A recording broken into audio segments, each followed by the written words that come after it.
Together, let us pray the fifth novena to Our Lady of Sorrows. In the name of the Father, and of the Son, and of the Holy Spirit. Amen. God, come to my assistance. Lord, make haste to help me.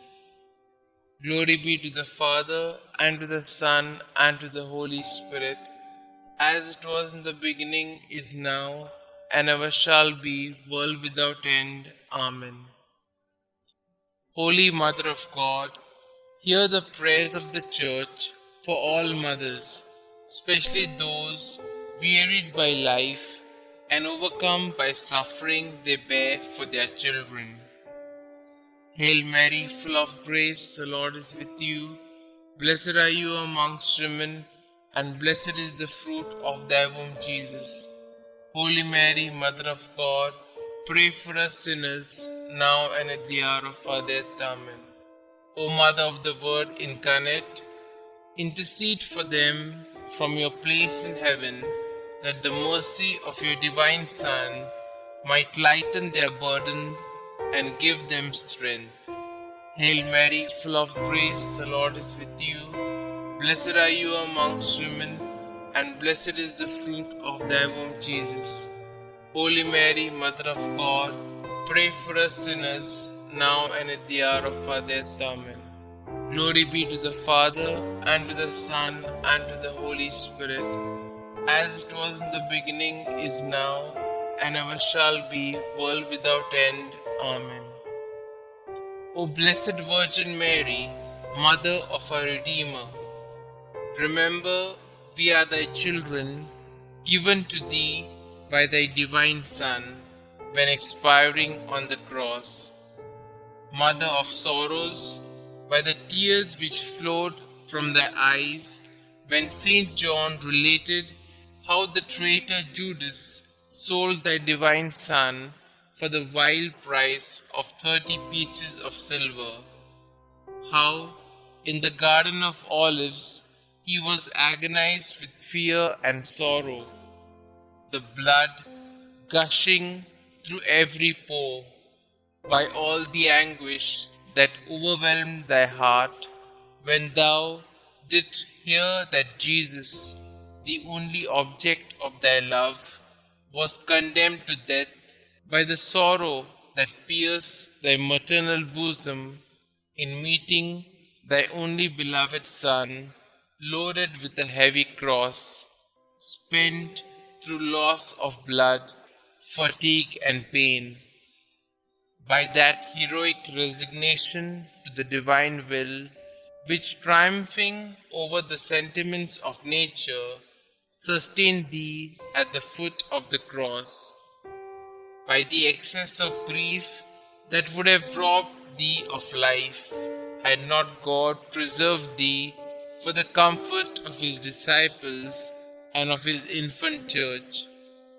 By the dolors that rent thy desolate heart, when beholding thy beloved Son, most beautiful in his comeliness above the sons of men, become a prey to death, the ignominious death of the cross.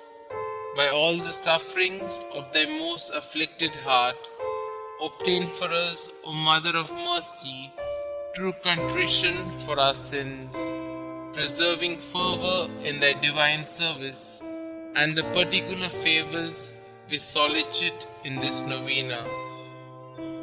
O thou most tender and afflicted Mother, who did sacrifice thyself on the same altar with thy beloved Son, and whose heart was penetrated by the nails that fastened him to the cross, as it was our sins inflicted those torments on thy divine Son, we acknowledge that we justly deserve the wrath of divine justice to fall on our devoted heads.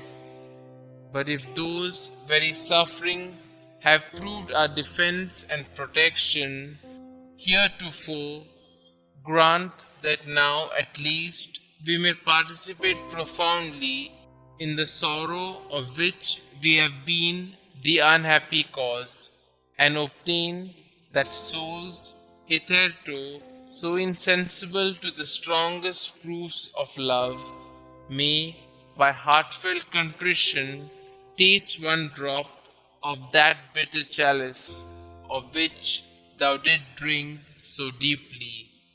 Amen. A reading from the letter to the Hebrews, chapter 5, verses 7 to 9.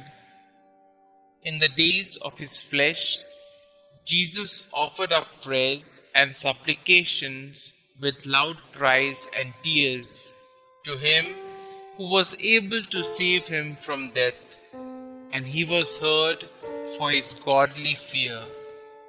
Although he was a son, he learnt obedience through what he suffered, and being made perfect, he became the source of eternal salvation to all who obey him. Today we shall pray for families. We know of families which pray every night. Since the kids were little, they normally gather from their games and their grumbling to the couch in the living room. There they pray for those whom they love and those they have had a hard time loving. They pray for the unborn and for little babies. They pray for the sick and the dying. They pray for the church and for their priest. Many a night it was the knowledge of those prayers that gave many hope and peace and a good night's sleep. Prayer in honor of the fifth sorrow of Mary, the crucifixion and the death of Jesus. Most sorrowful Mother, standing by the cross of Jesus, your heart was one great knot, and yet you did not sit, you did not even lean, but stood as you watched him suffer for the sins of the whole world, for my sins. Like Abraham, you offered the sacrifice standing up, consciously and willingly. In your case, you offered it for me and for every sinner. Still, unlike Abraham, you stood and watched him die. In your case, your perfect Son was not spared. Queen of Martyrs, let me join you in this sorrow and obtain for me the grace to fight against temptation and sin at the cost of effort, suffering, and even life. When my turn comes, grant me, Mother, by Jesus' death and your sacrifice, the grace to die in his holy grace, the grace of a happy death. Hail Mary, full of grace, the Lord is with you. Blessed are you amongst women, and blessed is the fruit of thy womb, Jesus. Holy Mary, Mother of God, pray for us sinners, now and at the hour of our death. Amen. Pray to our sorrowful Mother for a particular grace. O Mother, most holy and sorrowful, Queen of Martyrs, you who stood by your Son as he agonized on the cross, by the sufferings of your life, by that sword of pain that pierced your heart, by your perfect joy in heaven, look down on me kindly as I kneel before you, sympathizing with your sorrows and offering you my petition with childlike trust. Dear Mother, since your Son refuses you nothing, ask of his Sacred Heart to mercifully grant what I ask, through the merits of his Sacred Passion, along with those of your sufferings at the foot of the cross. Mother most merciful, to whom shall I go in my misery, if not to you, who pities us, poor sinful exiles in this valley of tears. In our name, offer Jesus but one drop of his precious blood, but one pang of his loving heart. Remind him that you are our sweetness, our life, and our hope, and your prayer will be heard. Amen. The Memorare. Remember, O most gracious Virgin Mary, that never was it known that anyone who fled to your protection, implored your help, or sought your intercession was left unaided. Inspired by this confidence, I fly unto you, O Virgin of Virgins, my Mother. To you do I come, before you I stand, sinful and sorrowful. O Mother of the Word incarnate, despise not my petitions, but in your clemency hear and answer me. Amen. Glory be to the Father, and to the Son, and to the Holy Spirit, as it was in the beginning, is now, and ever shall be, world without end. Amen.